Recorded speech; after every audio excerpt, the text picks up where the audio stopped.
I'm Bill McWilliam, president of Cascadero Copper, CCD on the TSX Venture Exchange. Cesium is one of the world's rarest metals with a growing industrial demand. Drilling is underway on our Tehran property in Argentina to prove up a cesium resource. Cascadero's patent-pending leach process has the potential to make Cascadero the lowest cost supplier of cesium in the world. Visit our website, cascadero.com, or phone us at 604-924-5504.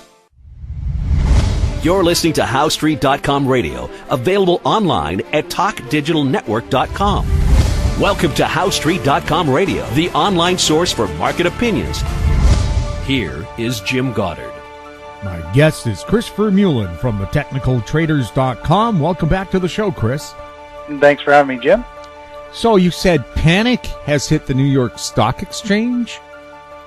Yeah, well, today we're actually seeing panic selling in the stock market, which is kind of what I've been telling subscribers the last little while. The big bout of selling we had there 2 weeks ago really shook things up, really has everyone on edge. They're all paranoid that we're going to see another collapse in price. And today we're seeing panic selling on the NYSE. In my opinion, I call it panic selling. It's whenever we see more selling shares than buying shares to a ratio of 3-to-1. So there's 3 shares being sold to every 1 share being bought on the NYSE, which is the big board. It's all the big brand name stocks. It's all the stocks the average Joes are trading, and the big mutual funds.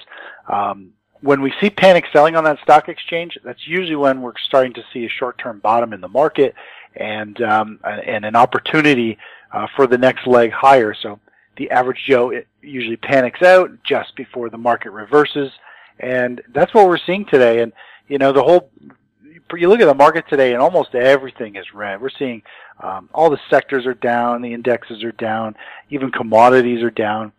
So today is just a day where there's fear in the market, and it seems everyone is just kind of unloading and selling everything, rebalancing, kind of stepping back from the markets. And it's going to be interesting how things play out overall. If you look at the tech sector, it's actually a very strong leading sector for the last several years, but I mean, it is already kind of testing the highs, the recent highs. It's a very strong performance, and it's actually back into an uptrend based on my analysis, and it's usually the first sector to kind of really make the big move. So I feel as though the markets are on the verge of continuing to march higher, pardon the pun, as we go into March. March 15th is where I see a bit of overhead resistance, and I see cycle analysis topping out. So I think we're going to continue to see this market work its way up for another couple of weeks. Well, so many people told me they expected bumps after the start of February when we had that decline in all the markets, and then they climbed back up again. Now, could this be what I would call a step down kind of reduction in the markets, where you don't see a crash, but they'll take a step down, go up a little bit, but then take a further step down, and it'll continue for quite some time? You're saying like more or less a much longer term downtrend. So we're yes, going to see lower lows. It is possible this big drop in the market, we don't know if that was actually the top in the market, and all we're doing right now is consolidating and drifting back up a little bit before we have that next leg down.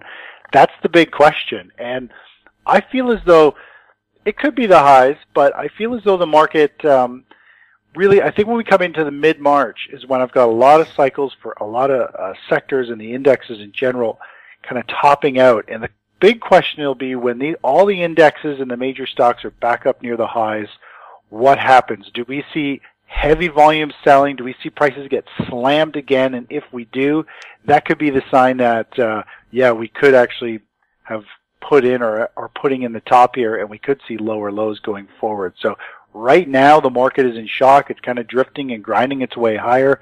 And the big question is what's going to happen when the market loses steam up near resistance, and what kind of sellers step on board? Well, we hear from the new chair of the Fed saying there will be gradual rate hikes. But so far, we've already seen rate hikes that maybe in percentage terms aren't that much. But really, they've gone up already 119% compared to what they were just a short time ago. And usually recession hits when rates have gone up 50 or 60%. So it's like they're trying to set you up for a recession.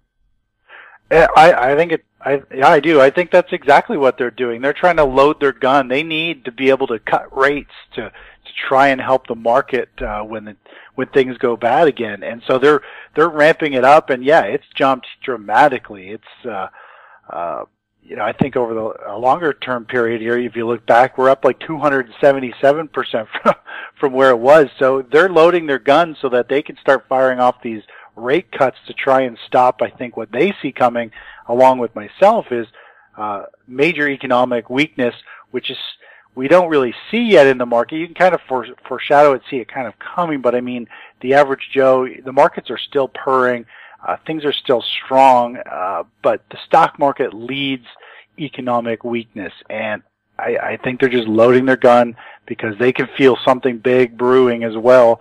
And usually I don't really usually count on the Fed anticipating stock market moves, but I think someone might be giving them some insight that you guys better reload that interest rate gun so you can start firing it off when you need to.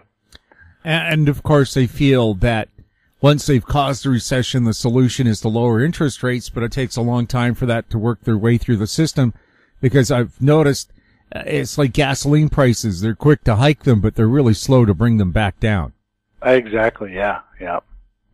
We'll have more with Chris Vermeulen right after the break. Cypress Development Corp's flagship lithium project is located just east of Albemarle's Silver Peak mine in the heart of Clayton Valley, Nevada. A 12-hole exploration drill program for lithium-enriched claystone on Cypress's 100% controlled properties is now underway. Cypress Development Corp trades on the TSX Venture Exchange, symbol CYP, the Pink's CYDVF, and on Frankfurt's C1Z1. For more information, please visit our website, cypressdevelopmentcorp.com.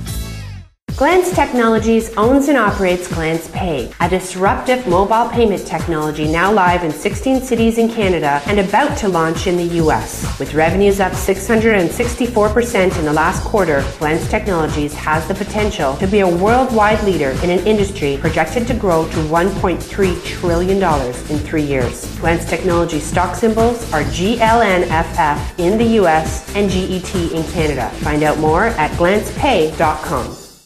Welcome back. We're speaking with Chris Vermeulen. Chris, in the Vancouver area, gasoline prices are around $1.50 a liter, and we're told they could go higher.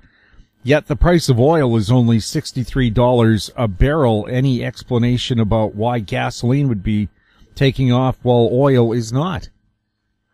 I'm not exactly sure, but when I look at the chart of the gasoline fund and where it's moving, it looks very toppy. It looks like it's, I think price is kind of being held up, and I think it's going to come to an end in the next couple of months, and we'll probably see it pull back. And I think we're going to see crude oil pull back as well at this point.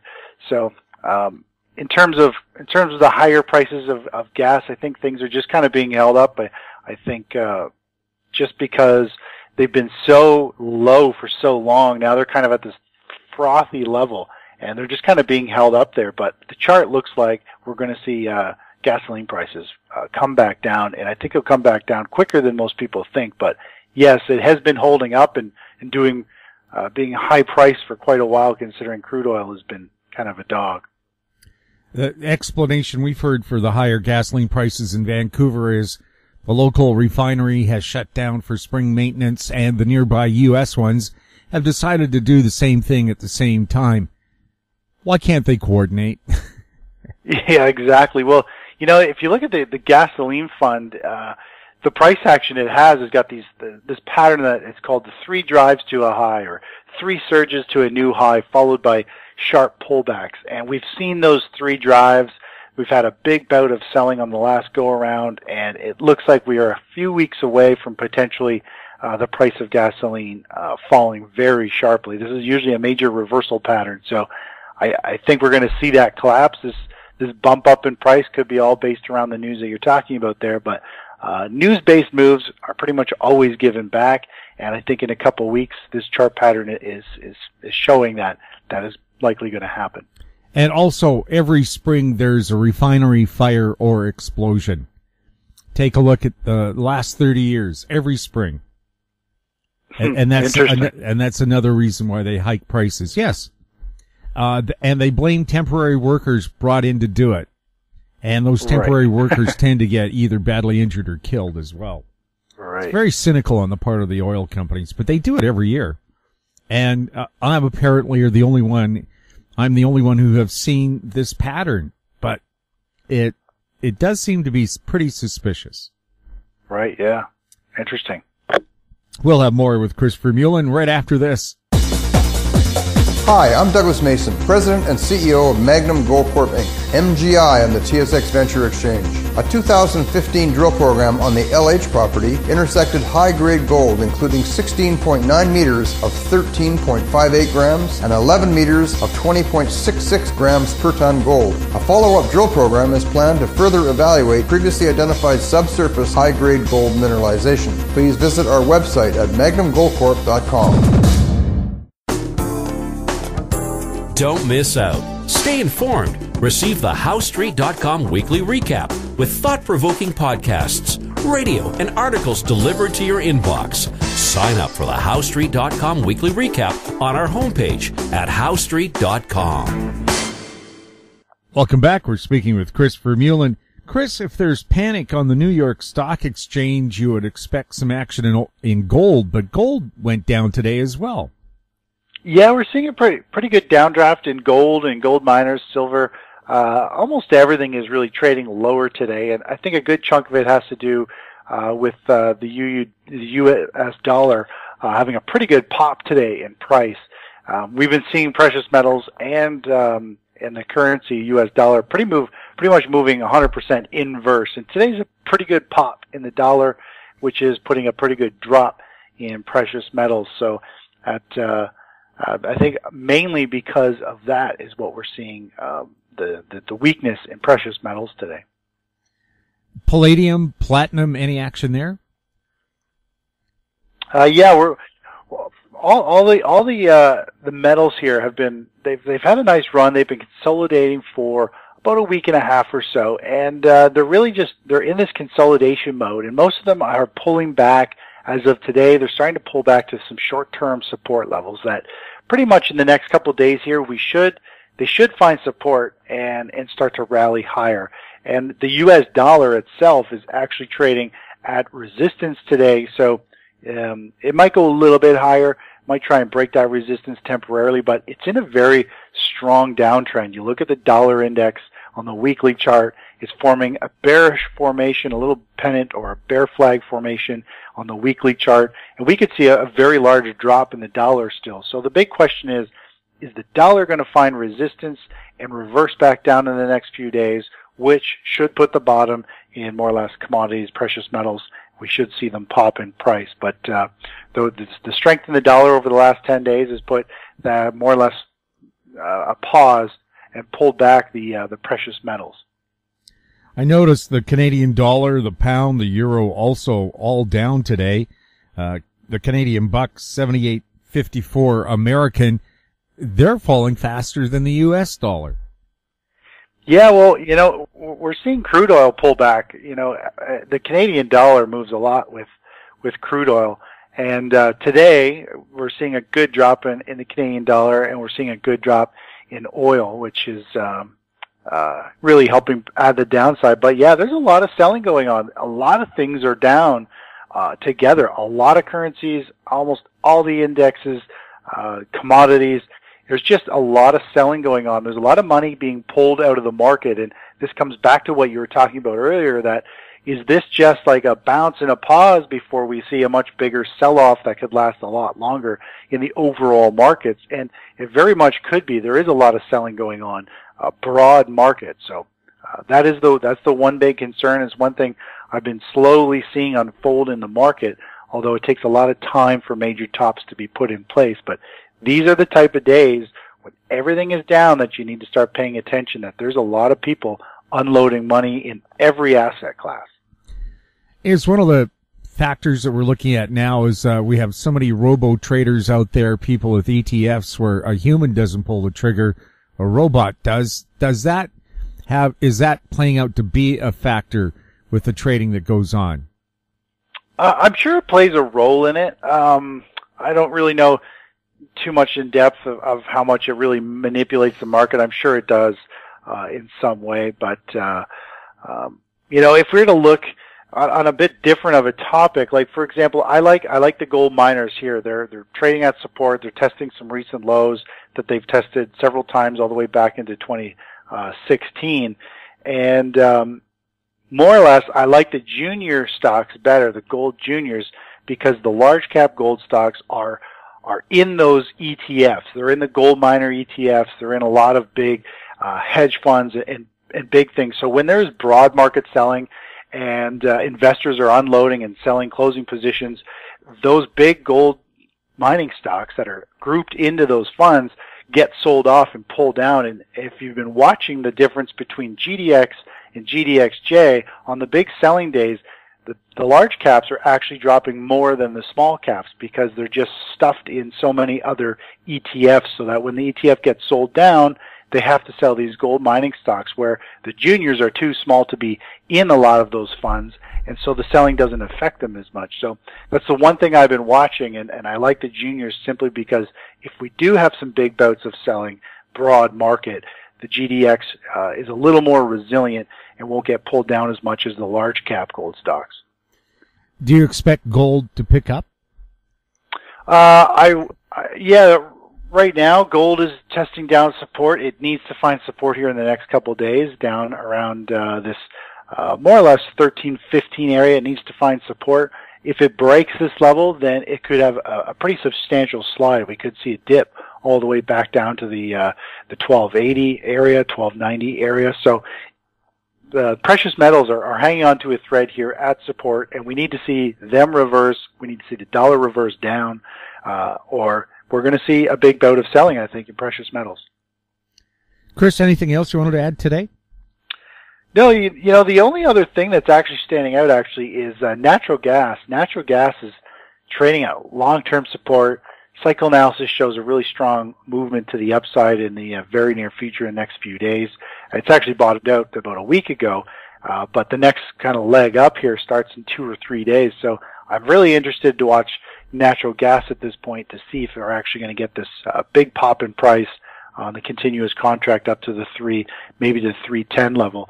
So that's the most exciting move that I see right now in the market is natural gas or on the verge of popping and having a nice rally here. Well, we've seen a reversal in winter rolls here right now. The West Coast getting snow and cold, and in Eastern Canada, it's like summer. Yeah, it's crazy. It really is. And, things have flipped, but you look at the seasonality in general, even just for natural gas, and March is a pretty strong season for natural gas, and it really depends where the cold fronts are in terms of population and how it's going to affect natural gas. But obviously, there's big populations on the West Coast and the East Coast, so it doesn't really matter too much, I think, if the weather flips in terms of affecting the natural gas price at this point. Chris, thank you so much for chatting with us. Always a pleasure, Jim. Thanks for having me on the show. My guest has been Chris Vermeulen from thetechnicaltraders.com. You're listening to HowStreet.com radio. Find us on Twitter at HowStreet. Our popular YouTube channel is Talk Digital Network. Questions for the show or our guests can be sent to info@HowStreet.com. I'm Jim Goddard. Thanks for listening. Comments made on HowStreet.com radio are an expression of opinion only and should not be construed in any matter whatsoever as recommendations to buy or sell any financial instrument at any time. Available online at TalkDigitalNetwork.com. HowStreet.com radio is a production of HowStreet Media Incorporated.